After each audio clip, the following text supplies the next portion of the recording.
es un honor, señor Fernández Laschetti, el que nos acompañe esta tarde. Bueno, yo creo que una entrevista muy esperada, una compañía que también lo es, y bueno, se estaba haciendo de rogar y estábamos sufriendo, aunque sabíamos que estaba, pero ahora que ya le tenemos con nosotros, bienvenido a este tercer foro. El año pasado ya sabemos, nos consta que fue seguidor del segundo, y en este tercero ha tenido para nosotros de verdad un honor el acompañarnos y bueno, con esa gratitud vamos a intentar hacerle, bueno, pues un poco alguna pregunta de entrada, pero sobre todo para que nos cuente usted la virtud de la transparencia, cómo se enfoca desde una consejería como la de Hacienda, ahora mismo involucrada, entendemos, en una actividad desaforada en la que los mensajes llueven por parte de todos los lugares, y yo creo que el ejercicio de esa transparencia y de que todo quede perfectamente definido y ese control que esta actividad de por sí conlleva y que desde una entidad como lo que es la Hacienda se realiza, pues debe de ser un menester sumamente importante y desafiante, ¿no? Pues efectivamente, muchísimas gracias y perdón por el retraso en la conexión, que ha sido pues de esas cosas de los fallos del directo. O sea, efectivamente, con la red normal de la comunidad no permitía entrar al vídeo y he tenido que poner un módem de estos de teléfono para poder conectar. Así que yo les oía, pero no les veía y no me veían a mí. Así que encantado de estar con todos vosotros, querido Mario, querido Alipio, mucho tiempo sin veros ambos, y encantado de que hablemos sobre contratación, de lo en serio que tenemos que tomarnos la contratación, y por eso es muy bueno que exista algo como el laboratorio de la contratación y el foro de transparencia en la contratación sanitaria, porque todo lo técnico que podamos hablar y que seguro que ahora hablamos en la conversación, y me encantará hablar de novedades o de cosas en las que estamos ahora y de cómo nos ha afectado la pandemia o cómo estamos manejando, pero no nos debe hacer olvidarnos del punto de partida, de por qué esto es tan importante, y es porque estamos usando dinero que no es nuestro. Estamos usando dinero de la gente. Dinero del contribuyente, dinero que a la gente le ha costado muchísimo esfuerzo ganarse con el sudor de su frente, que ha tenido que pagar en impuestos. Luego es nuestra obligación hacer que ese dinero sea el mínimo posible, pero y eso sí, que dé todo el máximo rendimiento posible, y eso gracias a buenos mecanismos de contratación y también a la transparencia y sobre todo a la competencia. No hay nada más sano que la competencia. Es como podemos conseguir esa finalidad última de todo esto, que es la contratación pública, con toda su normativa, su legislación, etcétera. Así que encantado de que hablemos de ello a lo largo de unos minutos, un rato durante esta tarde. Señor Laschetti, lo que es el gasto en el área precisamente sanitaria, entendemos que es uno de los, vamos, el preponderante quizás. Al respecto de este control, ¿qué medidas adopta desde lo que es su consejería, tanto en el ámbito de Hacienda, perdón, de la sanidad como de cualquier otro, pero en el de la sanidad, cuáles son esos mecanismos, esa fiscalización que entienden que pueden realizar? Efectivamente, la sanidad es el área que más que más recursos consume de las comunidades autónomas. Normalmente en la Comunidad de Madrid la sanidad es el 40% más o menos del gasto regional, del presupuesto regional. Este año yo creo que estará más cerca del 50% que del 40%. O sea, nuestro gasto sanitario en la Comunidad de Madrid este año ha crecido ha crecido directamente por el COVID.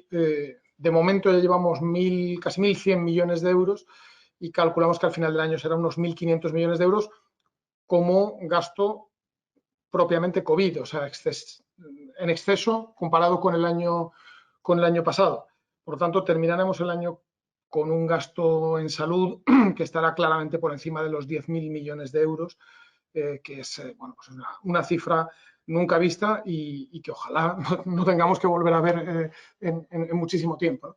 Bien, eso efectivamente, Sanidad no obstante consume el mayor número posible de recursos en tiempos normales y en tiempos de COVID, sino también el mayor número de operaciones de contratación. Yo creo que hemos avanzado, hemos mejorado, pero es una de las áreas en las que claramente tenemos que seguir avanzando, tenemos que seguir mejorando en transparencia, en competencia, en un uso más ajustado de las figuras contractuales. Yo creo que tenemos que recurrir mucho más a la licitación y menos al contrato menor, y lo digo tal cual. A mí cada vez que la Cámara de Cuentas, en nuestro caso, señala el excesivo número de contratos menores que hay en sanidad en Madrid, y lo mismo es en las demás comunidades autónomas, y lo mismo era cuando era el Insalud, pues me parece que nos está mandando un mensaje de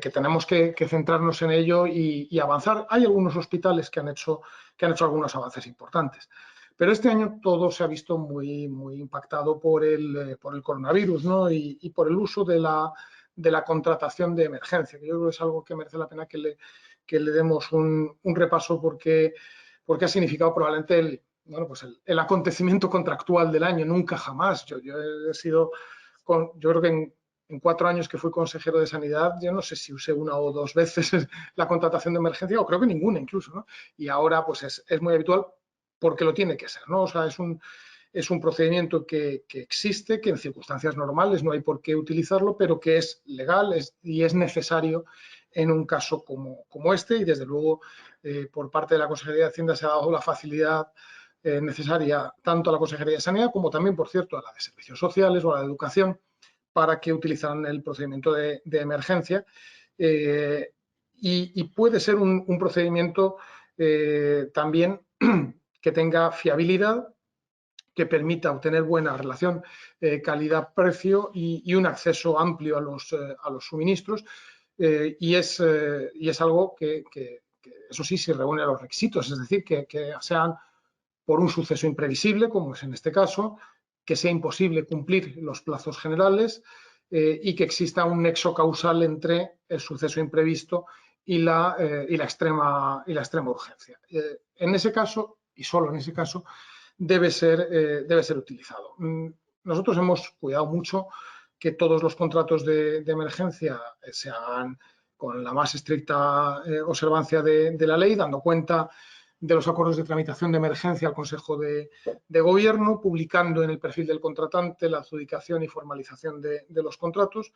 La OIRESCON, en el último informe del mes de junio, tras el estado de alarma, aportó datos de los contratos publicados desde el 14 de marzo, o sea, desde el principio del estado de alarma hasta el 21 de junio, y destacó cómo la Comunidad de Madrid estaba cumpliendo bien, o realmente muy bien, de los 11.000 contratos de emergencia que estaban publicados en ese momento hasta el 21 de junio, 1.335 eran de la Comunidad de Madrid, del 12% del total, y desde luego una cifra que, por cierto, era muy diferente que el de la Administración General del Estado, que solamente había publicado 718. Bueno, pues eso es una cifra y un indicador importante. Yo creo que ese probablemente es el acontecimiento del año, y también que nos debe hacer sacar lecturas, y seguro que cuando todo esto haya pasado, y ojalá esté ya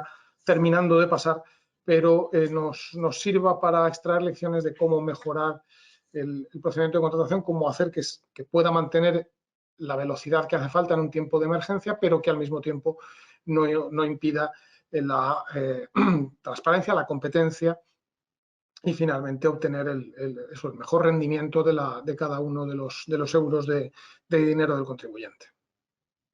Señor Fernández Lasqueti, además de lo que es el contrato menor, ¿existe margen de mejora desde lo que es esa atalaya que da la Consejería de Hacienda? ¿Existe margen de mejora en lo que es precisamente la contratación pública y un mayor rigor en el tratamiento de las cuantías económicas que se manejan desde la Administración pública? Vamos a ver, yo creo que permanentemente tenemos que mejorar y no podemos conformarnos con los logros conseguidos. La Comunidad de Madrid yo creo que ha sido pionera, hace ya muchos años que publica en el portal de contratación de sus contratos. Los contratos menores se publican también desde hace muchos años, se hace además con una gama de servicios amplia, con sistemas de búsqueda avanzados, con formatos abiertos como RSS y XML, con la posibilidad de suscripción a un servicio de alertas. Se pueden exportar los resultados a un fichero Excel. Bueno, yo creo que todo eso es algo importante, como también lo ha sido todos los avances en facturación electrónica. Nosotros ha habido dos cuestiones en las cuales yo creo que una justo antes de la pandemia y otra durante la pandemia, en la que creo que en este último año y medio hemos puesto especial hincapié. La primera ha sido la importancia de homogeneizar criterios. Además de ser transparentes, los criterios creemos que tienen que ser claros, coherentes, fácilmente inteligibles y no debe haber criterios dispares para contratos similares, aunque procedan de órganos de contratación distintos dentro de la misma administración. Y por eso elaboramos unos criterios generales de contratación de la Comunidad de Madrid, más como guía que como pauta de obligado cumplimiento, porque también al mismo tiempo sabemos de la enorme riqueza y variedad de figuras o de necesidades contractuales. Pero esos criterios que tienen y están utilizando todas las consejerías como guía, y debo decir que además los están utilizando, yo creo que bien, llevamos más de un año ya funcionando con esos criterios y yo creo que con buen resultado. Sirven para determinar el presupuesto base de licitación, de manera que el desglose y el método de cálculo figure en los propios pliegos. También queremos que los contratos, o estamos haciendo que los contratos similares a otros anteriores incluyan un anexo que permita la comparación con el presupuesto de licitación y el importe de la adjudicación anterior.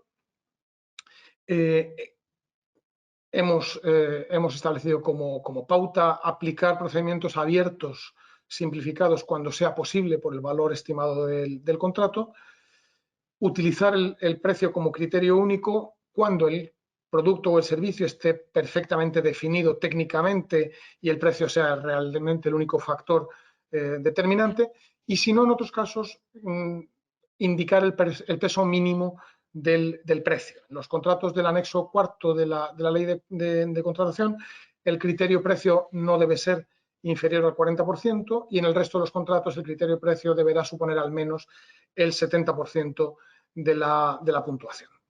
Luego también hemos establecido que cuando haya criterios cualitativos conviene restringir al máximo, restringir casi completamente los juicios de valor, establecer criterios y criterios muy claros, medibles, cuyo cálculo sea sencillo, sea proporcional, mediante fórmulas claras que se establezcan en los pliegos y que los aspectos a valorar y el método figuren, el método para ponderar, me refiero, esté detallado en los pliegos con precisión y con claridad. Luego también otra cosa que hemos hecho ha sido tratar de suprimir en los pliegos cláusulas que en realidad son innecesarias porque son redundantes. Es decir, yo creo que no es necesario decir en un pliego que se debe cumplir algo que es de obligado cumplimiento, sea por mandato legal o sea por, si existe un convenio colectivo, bueno, pues ¿para qué vas a decir que se deberá cumplir? Porque luego surgen los problemas de que si cambia aquello que se estableció, cosa que sucede y además es muy natural y es muy bueno que sí suceda, pues se te queda el pliego y el contrato amarrado a algo que ha dejado a lo mejor de existir o que se ha modificado o que ha mejorado, ¿no? Y esa ha sido también otra de las cuestiones. Y luego, también, finalmente, en este punto, las cláusulas sociales o medioambientales creemos que deben de estar vinculadas al objeto del contrato, es decir, que no sea algo que literalmente no tenga nada que ver con el contrato, y creemos que se puede hacer sin que eso signifique un incremento del coste. Recuerdo que estamos hablando de dinero que no es nuestro, dinero del contribuyente, y tenemos que ser muy, muy respetuosos con él. Y esa ha sido una de las tareas. Si quieren les hablo de la otra, y ha sido un poco al final de la la realidad de cada momento nos obliga a estar a la altura del momento, ¿no? Y un objetivo que teníamos como algo a lo que debíamos ir yendo progresivamente, que son las mesas de contratación online, pues nos hemos tenido que zambullir en ello y yo creo que con buen resultado, ¿no? El teletrabajo, evidentemente, se ha establecido en toda la realidad de la prestación de trabajo en España y supongo que más o menos en todo el mundo, y también en la administración. Y en la administración de la Comunidad de Madrid debo decir que ha funcionado con, yo creo que con muy buenos resultados. El teletrabajo en buena medida sigue funcionando en este momento. Eso nos obligó, claro, en que los expedientes de contratación normales, digamos, los no de emergencia, también había que tramitarlos y en un estado de alarma en el cual teníamos a los empleados públicos en sus respectivas casas, pues hacerlo de manera presencial no era viable, no era conveniente. No queríamos tampoco forzar las cosas para hacer que viniera la gente, ni establecer un retén, ni cosas parecidas, que nos parecía que era peor. Y por eso dimos un paso adelante en la digitalización de las mesas de contratación online a distancia por videoconferencia. Hemos ido muy de la mano de Madrid Digital, de la agencia de la Comunidad de Madrid, que se ocupa de la administración digital. Y bueno, pues lo explico un poco. Hemos optado por la herramienta Teams de Microsoft, que nos está dando un buen nivel de garantía y de fiabilidad en todos los órdenes. Permite que todos los participantes vean en tiempo real lo que ocurre en el equipo informático donde se está gestionando la licitación. También la apertura de los sobres electrónicos con las ofertas y con los documentos que presentan los licitadores. Los componentes de la unidad de custodia se identifican con su certificado electrónico para desencriptar los sobres. Junto a nuestro sistema de licitación electrónica, Licita garantiza la seguridad durante todo el procedimiento, la integridad y el secreto de las ofertas. Madrid Digital, desde luego, ha publicado un manual para participantes en mesas de contratación virtuales que yo creo que explica de una manera sencilla y asequible cómo está funcionando. En realidad, las reuniones a distancia funcionan como las presenciales, se realizan las mismas actuaciones, se sigue el mismo procedimiento y bueno, pues con la ventaja de que puede hacer avanzar, no solamente en tiempos desde luego es algo que cuando desaparezca la situación de teletrabajo, vamos a continuar probablemente con ello en muy buena medida, porque el avance va más allá de la crisis sanitaria, nos significa evitar desplazamientos, poder contar con personas distintas en las mesas de contratación y que los órganos colegiados se puedan hacer por videoconferencia, pues es algo que tiene que ser con toda naturalidad, una manera transparente, una manera segura de funcionar en la contratación de la Comunidad de Madrid. Señor Fernández Lasqueti, Alipio, me adelanto y si quieres tú procedes con última y... Vale. Señor Fernández Lasqueti, le voy a hacer una pregunta un poquito ya de nota, pero prometido que no es demasiado técnica. Le vamos dando un poquito de continuidad de explicación porque yo entiendo que también cuenta usted con sus asesores en este sentido. A mí me consta, y yo creo que nos consta a todos, que precisamente usted, si algo defiende, es esa transparencia y la competitividad. Lo ha dicho desde el principio que ha comenzado en esta intervención. Hoy en día, y lo vamos a tratar hoy a lo largo de lo que es esta sesión, esta charla, este foro, vamos a hablar de lo que es las fórmulas económicas. Las fórmulas económicas, precisamente en una consejería como la de Hacienda, yo creo que tienen un importante peso, nunca mejor dicho, en el que, bueno, debemos de categorizar, como dice usted, pues según el tipo de contrato y esas cualidades de lo que vamos a adquirir de una u otra manera. Hoy día hay muchísima parte del sector público en la que denotamos pliegos que buscan un equilibrio entre la parte de la calidad y la parte económica. Y se viene a trabajar en que lo que son las bajadas económicas no sean demasiado excesivas. Desde una consejería como la de Hacienda, ¿cómo se ve y cómo se... para jugar con este equilibrio, cómo se ve, cómo se enfoca? Bueno, pues yo tengo que decir que tengo la misma opinión ahora que soy consejero de Hacienda que cuando era consejero de Sanidad, y estaba exactamente en el lugar, en las antípodas, al otro lado del espejo, ¿no? Que eran tiempos de crisis, eran tiempos muy, muy duros, los años 2010, 2011, 2012. Ahora volvemos a estar en un momento de crisis y yo creo que la obligación, insisto, de todo responsable público es asegurarse que de cada euro sale el mayor fruto posible. Entonces, eso nos tiene que hacer que ponderemos muy bien. Yo creo que es al contrario. Cuando no ponemos el precio como principal condición o a veces única.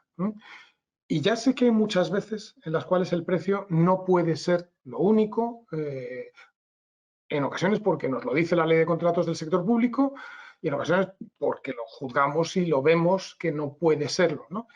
Pero yo si quiere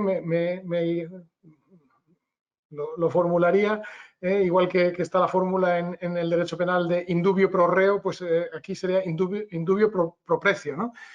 Porque es verdad, insisto, sabiendo que hay muchas ocasiones en las que no solo puede ser el precio e incluso que en algunas no debe ser el criterio principal. Pero también creo que hay muchas ocasiones en las que yo he escuchado muchas veces decir, uy, es que si eso pasa se puede presentar cualquiera. Bueno, es que eso está bien que se pueda presentar cualquiera. Cualquiera que reúna los requisitos legales, evidentemente que no son sencillos, por cierto. Ahora, a cambio, ¿qué creo? Que debe funcionar mejor las penalizaciones, es decir, si hay alguien que se presenta a un contrato y luego, o sea, yo creo que hay dos vicios que hay que evitar. El más grave de todos es el modificado posterior, ¿no? O sea, el modificado predeterminado, ¿no? O sea, es decir, el que se presenta con un precio bajo y ya de antemano tiene pensado que luego lo completará. Eso no debe pasar y para eso tiene que funcionar probablemente mejor de lo que lo hacen las fórmulas de penalización. Y luego también el que se presenta y si puedo lo hago y si no lo dejo tirado. Bueno, pues oye, yo siempre he pensado que para eso está la penalización consistente en la prohibición de contratar con el sector público, ¿no? Y en ese sentido, a mí me parece que hay cosas que se tienen que todavía mejorar en la ley de contratos del sector público y al mismo tiempo que se es más abierto para que pueda existir mayor competencia en las licitaciones, también se debe ser más severo en la penalización de aquel que no digo que temerariamente pone un precio, claro, es que esto del precio temerario es como si la innovación no existiera y la innovación existe, ¿no? Y uno puede de repente llegar a la conclusión, yo puedo hacer esto que todo el mundo hace de esta manera, yo llego a la conclusión porque he visto que lo están haciendo, yo qué sé, en Australia, en Israel o donde quiera que sea, lo hago así y lo hago de una manera mucho más económica. Pero eso es una cosa, eso no es temerario, eso es innovador. Y otra cosa es la temeridad del que se presenta, y también hemos visto algunos casos sabiendo que no va a poder hacerlo a ese precio.